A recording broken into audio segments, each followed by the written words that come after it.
Assalamualaikum warahmatullahi wabarakatuh. Bismillahirrahmanirrahim. Alhamdulillahirabbil alamin. Allahumma salli ala sayyidina Muhammadin wa alihi wasallim. Kaum muslimin dan muslimat rahimakumullah. Bait yang ke-19, Syekh Ahmad Al-Marzuki berkata,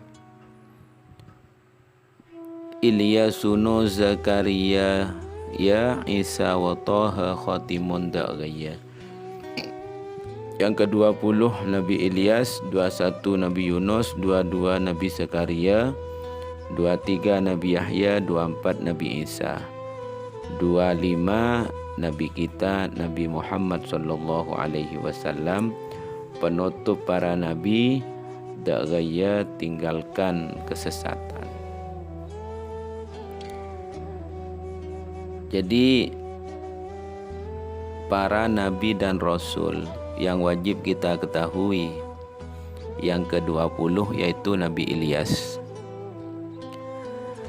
Nasabnya Nabi Ilyas ini bersambung ke Nabi Harun, seperti juga bersambung sampai ke Nabi Adam. Jadi Nabi Ilyas putranya Yasin. Yasin putranya Fanhas. Fanhas putranya Al-Aizar. Al-Aizar putranya Nabi Harun alaihissalam. Beliau, yakni Nabi Ilyas, itu seorang nabi yang diutus di daerah Balba, atau ada yang mengatakan Ba'laba atau Ba'al, di daerah Libanon. Beliau mengajak kaumnya untuk beribadah kepada Allah Subhanahu wa ta'ala, menyembah kepada Allah dan meninggalkan menyembah berhala, yang mana berhala tersebut disebut Ba'al. Firman Allah Subhanahu wa ta'ala dalam Al-Quran, wa inna Ilyasa laminal mursalin. Dan sesungguhnya Ilyas benar-benar sebagian dari para rasul atau para utusan. Idz qala liqaumihi, ketika Nabi Ilyas berkata kepada kaumnya, ala tattaqun, tidakkah kalian takut? Maksudnya takut kepada azab Allah.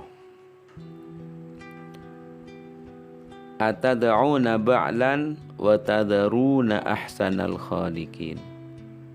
Apakah kalian beribadah pada berhala Ba'al dan kalian meninggalkan sebaik-baiknya pengatur, yakni Allah. Allah rabbukum wa rabb abaikumul awwalin.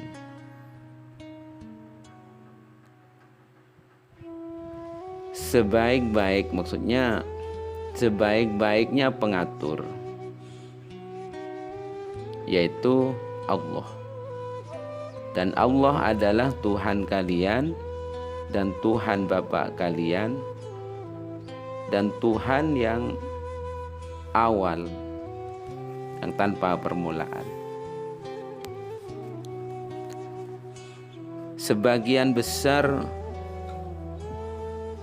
umatnya Nabi Ilyas itu tidak mau beriman kepada Allah, sehingga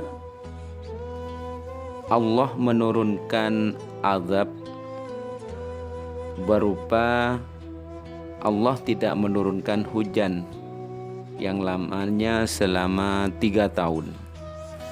3 tahun Allah tidak menurunkan hujan, sehingga tumbuhan pada kering. binatang-binatang banyak yang mati. Bahkan sampai manusia itu banyak yang meninggal kelaparan karena ditimpa paceklik yang sangat berkepanjangan. Akhirnya mereka kelaparan dan bisa menyebabkan kematian. Sedangkan Nabi Ilyas, beliau tidak memperlihatkan dirinya di hadapan mereka. Maksudnya Nabi Ilyas itu diberi rezeki oleh Allah untuk dinikmati, tapi tidak dinikmati di depan kaumnya yang tidak mau beriman kepada Allah Subhanahu wa ta'ala. Nabi Ilyas itu memberikan penawaran kepada kaumnya, wahai kaumku, apabila kalian mau beriman kepada Allah Subhanahu wa ta'ala, mengakui bahwa Allah Tuhan kalian, maka Allah akan menurunkan hujan kepada kalian.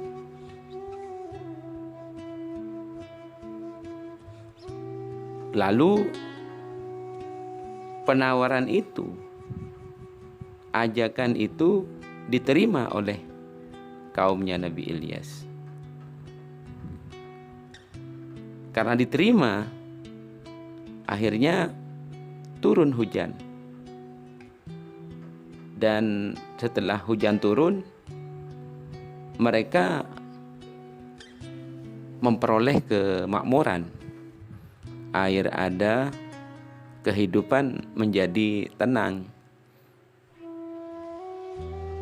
Akan tetapi, ternyata mereka hanya berpura-pura.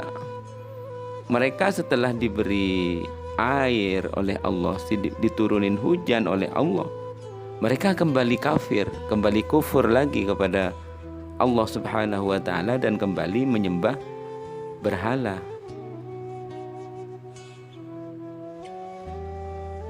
Ketika Nabi Ilyas itu tahu bahwa kaumnya seperti itu, setelah mendapatkan kenikmatan dan ingkar lagi kepada Allah, bahkan diberi nikmat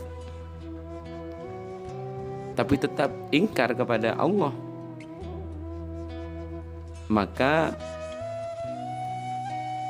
Nabi Ilyas berdoa kepada Allah agar beliau, yakni Nabi Ilyas, diistirahatkan dari mereka. Maksudnya dipindah di tempat yang jauh dari mereka. Lalu Nabi Ilyas bertempat di sebuah goa, bukan hanya sebentar tapi lama, sampai 10 tahun. Sampai penguasa yang kafir, yang dolim itu meninggal dunia. Kemudian setelah raja yang kafir itu meninggal dunia, maka Nabi Ilyas kembali kepada kaumnya untuk berdakwah kepada mereka. Dan dakwah yang ini setelah pulang dari gua itu, maka umatnya itu banyak yang masuk Islam, mengikuti agamanya Nabi Ilyas. Nabi Ilyas kemudian wafat dan dimakamkan di Ba'lab di daerah Libanon. Kemudian Nabi yang ke-21 yaitu Nabi Yunus.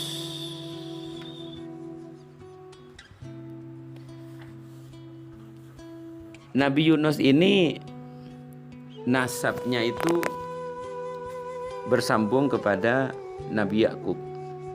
Jadi Nabi Yunus putranya Mata, terus sampai kepada Binyamin, Binyamin putranya Nabi Yakub alaihissalam.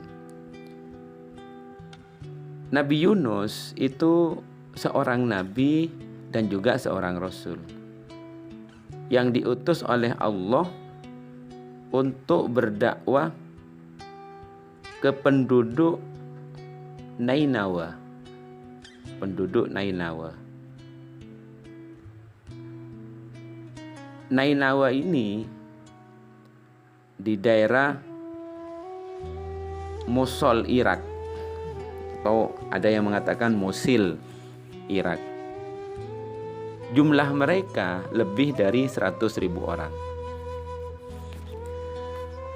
Allah Subhanahu wa taala berfirman, wa inna Yunus laminal mursalin, dan sesungguhnya Yunus benar-benar termasuk sebagian dari para rasul. Wa arsalnahu ila mi'ati alfin aw yazidun, dan kami mengutus Yunus pada 100.000 atau lebih orang. Jadi Nabi Yunus selama 33 tahun berdakwah kepada kaumnya, tapi hanya 2 orang yang mau beriman. 33 tahun yang beriman hanya 2 orang. Yang lain tetap dalam kekufuran dan menyembah terhadap berhala. Akhirnya Nabi Yunus sangat marah pada kaumnya karena kekufuran mereka. Sehingga Nabi Yunus meninggalkan kaumnya sebelum ada perintah dari Allah Subhanahu wa taala. Sehingga karena mendahului perintahnya Allah, akibatnya Allah menimpakan musibah kepada Nabi Yunus dengan dilempar ke laut dan ditelan oleh ikan. Jadi Nabi Yunus masuk ke dalam 3 kegelapan. Yang pertama gelapnya malam, yang kedua gelapnya lautan, dan yang ketiga gelapnya berada di dalam perut ikan.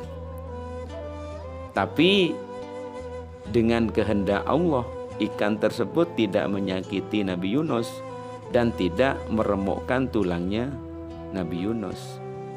Jadi hanya berada di dalam ikan. Nabi Yunus di dalam perutnya ikan itu tidak ada kerjaan lain kecuali bertasbih kepada Allah Subhanahu wa taala. Sehingga Allah menyelamatkan beliau dan Allah memerintahkan kepada ikan yang menelan Nabi Yunus untuk mengeluarkan Nabi Yunus dari dalam perutnya.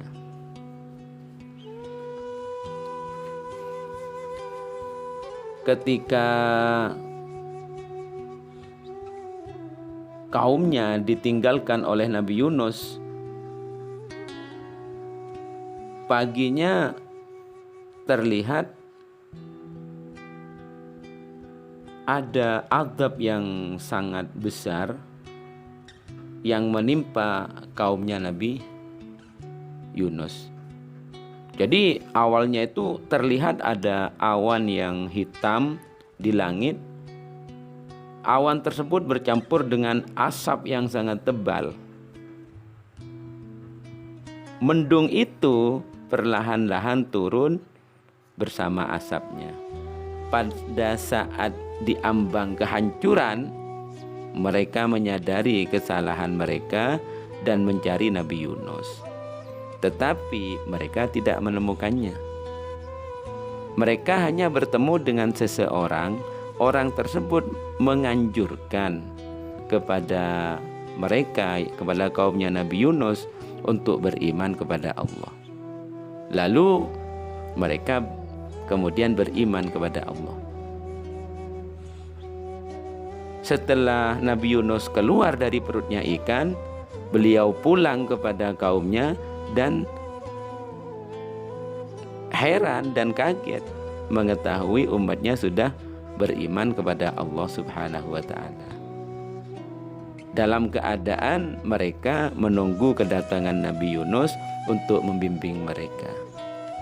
Jadi Nabi Yunus diuji oleh Allah dalam perut ikan, tapi Allah mengislamkan umatnya sehingga Nabi Yunus keluar dari perutnya ikan, ketemu dengan umatnya dalam keadaan beriman. Nabi Yunus wafat dan dimakamkan di daerah Sida. Semoga menjadi keterangan yang barokah dan bermanfaat. Amin Allahumma amin. Assalamualaikum warahmatullahi wabarakatuh.